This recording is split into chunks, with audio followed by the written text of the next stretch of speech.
There's a version of this story you've probably already heard, whispered through mutual friends, glimpsed through social media you probably shouldn't still be checking, hinted at in the strange secondhand reports that somehow keep finding their way back to you, no matter how hard you've tried to build distance. He's not doing well. Someone said he's barely recognizable lately.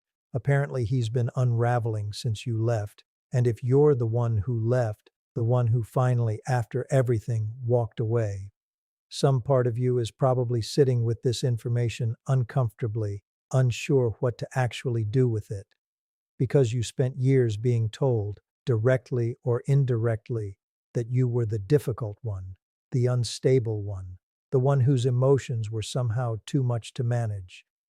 And now here he is, genuinely falling apart in ways that seem to confirm something you were never allowed to say out loud while you were still there, absorbing the consequences of his behavior on his behalf. Today, we're going to talk about what's actually happening inside a narcissist when he genuinely breaks down after you've left.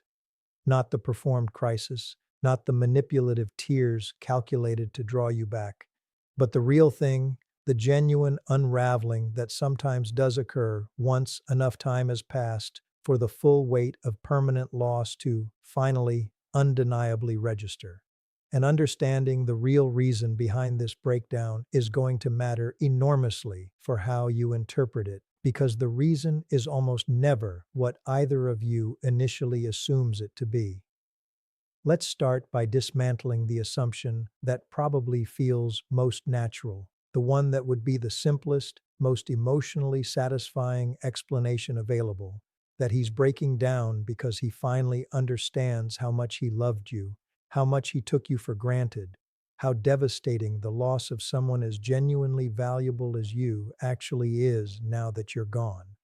This explanation is appealing, understandably so, because it offers something you were likely denied throughout the entire relationship: validation that you mattered, that the connection was real, that his behavior wasn't simply careless disregard for someone replaceable and insignificant. But here's the uncomfortable truth this explanation obscures, one we've touched on throughout previous conversations, but that deserves direct, focused attention today. His breakdown, when it's genuine, is rarely actually about you specifically in the way this explanation would require it to be. Remember what we've discussed extensively about narcissistic psychology. His sense of self depends heavily on external structures: validation, admiration, a stable sense of significance secured through his effect on the people around him. You functioned, for however long the relationship lasted, as one of the most significant sources of this external structure, absorbing his moods, managing his emotional regulation, providing the audience his fragile sense of self required in order to feel stable and secure. When you leave, genuinely and permanently, you don't just remove a person he loved.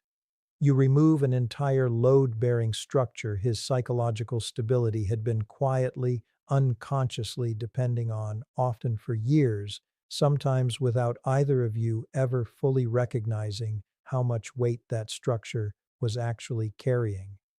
This is the real reason behind genuine narcissistic breakdown following permanent loss, and it's considerably less romantic, considerably less validating in the way you might initially hope than the explanation involving genuine love finally being recognized too late. Here's what actually collapses when this structure is removed, and understanding each piece reveals why the breakdown, when genuine, tends to be so much more severe and so much more prolonged than ordinary grief over a relationship's ending. The first thing that collapses is what we might call his regulatory outsourcing.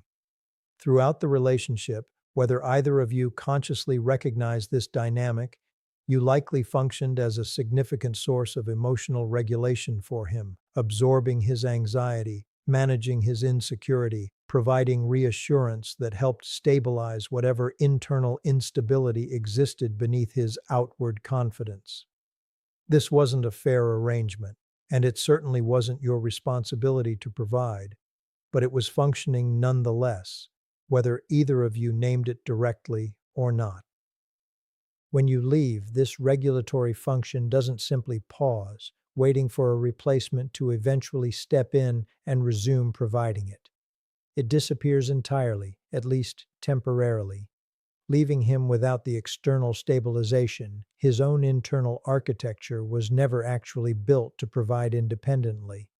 This is precisely why genuine breakdown following permanent loss often looks less like ordinary grief and more like a kind of systemic destabilization. Sleep disruption, difficulty concentrating, uncharacteristic emotional volatility, sometimes even physical symptoms that seem to have no clear medical explanation. Because what's actually happening isn't simply sadness.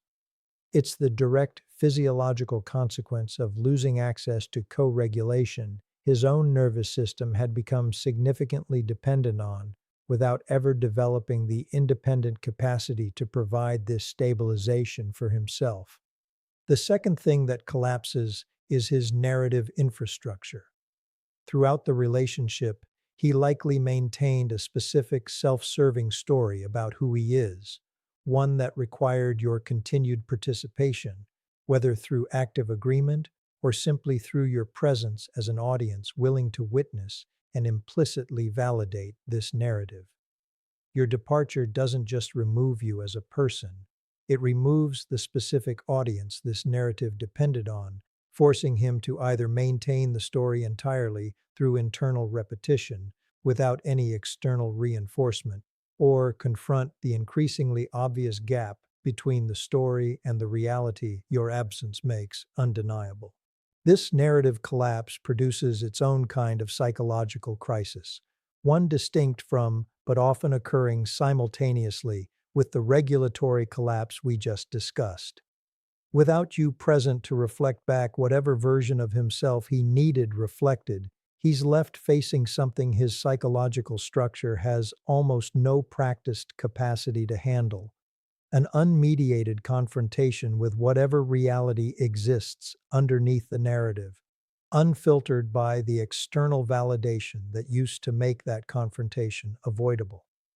The third thing that collapses, and this one deserves particularly careful examination because it explains something that often confuses people trying to understand a narcissist's genuine breakdown, is what we might call his predictive competence. Throughout his entire adult life, likely stretching back into adolescence or even earlier, he's operated according to a fairly reliable model of how his tactics function, how people respond to his charm, his manipulation, his carefully calibrated performances designed to secure whatever outcome he needs from any given interaction.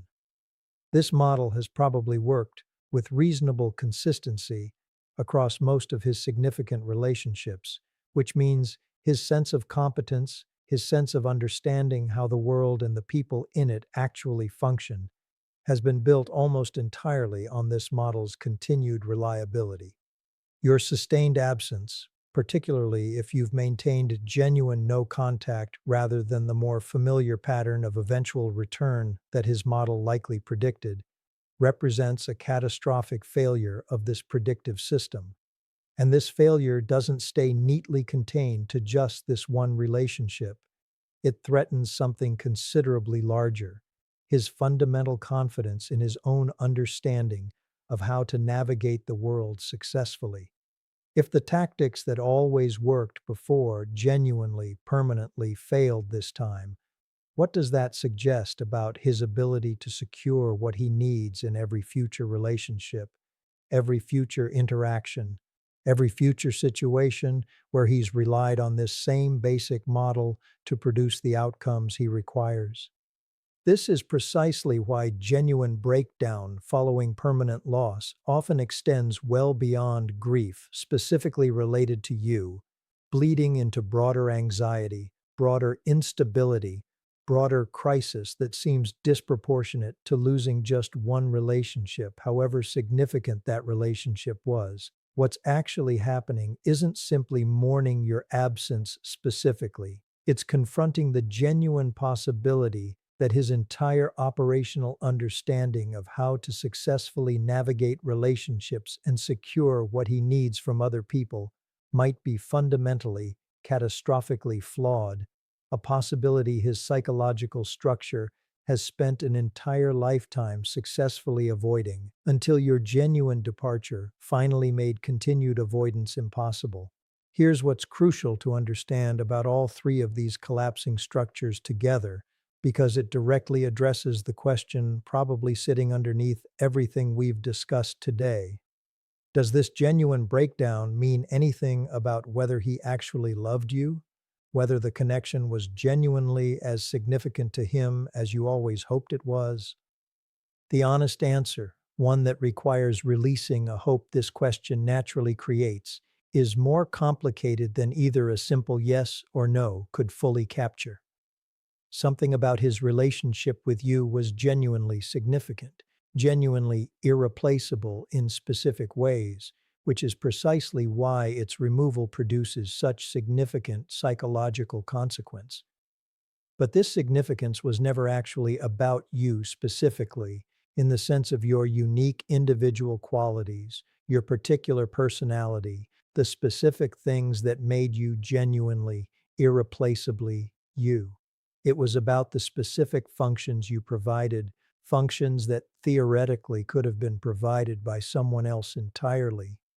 Had circumstances arranged themselves differently, had he met someone else willing and able to provide the same regulatory stabilization, the same narrative audience, the same predictable responsiveness his psychological structure had come to depend on? This distinction matters enormously, and it's worth sitting with directly rather than rushing past in favor of a more comfortable interpretation. His breakdown reveals genuine dependence, genuine significance in terms of the structural role you occupied in his psychological stability. It doesn't necessarily reveal genuine love in the sense you likely mean when you ask this question, the kind of love that would have produced consistent care, consistent respect, consistent prioritization of your well-being throughout the relationship itself, rather than only becoming visible once your absence forced a confrontation he could no longer avoid. This is precisely why understanding his genuine breakdown correctly matters so much for your own healing, because misinterpreting it, reading it as proof of a love that would have looked completely different if it had actually been present throughout the relationship, risks pulling you back toward exactly the kind of hope that kept you trapped in this dynamic for as long as you were. His genuine suffering doesn't retroactively transform the relationship into something it never actually was while you were still present within it. It simply reveals what his absence has forced into visibility: genuine structural dependence, finally confronting reality without you there to buffer it, exactly as everything we've discussed throughout previous conversations about narcissistic psychology would predict.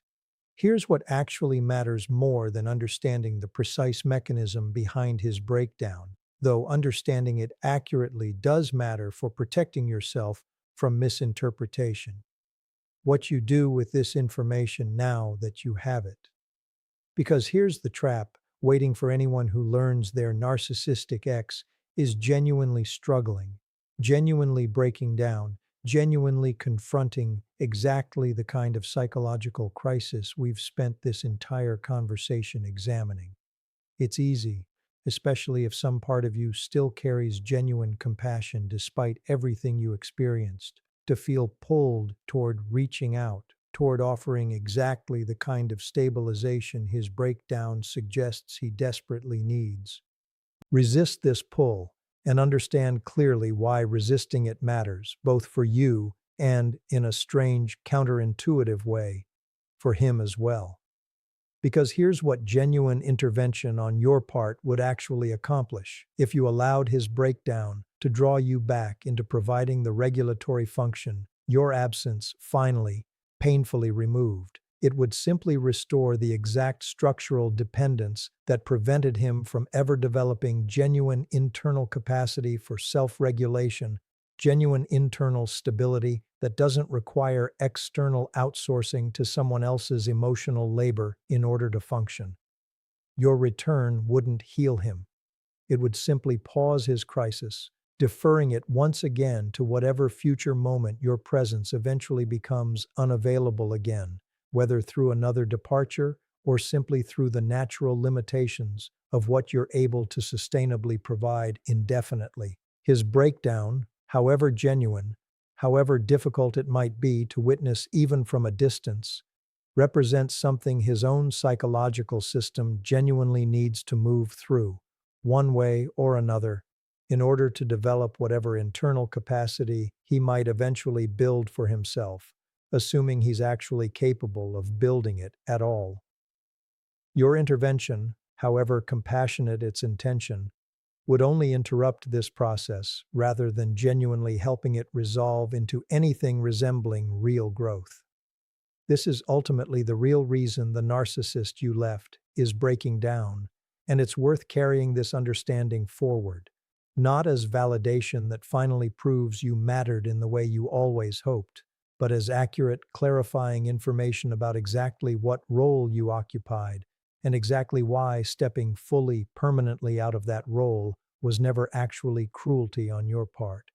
It was simply, finally, the truth catching up to a structure that was never built to last without you propping it up.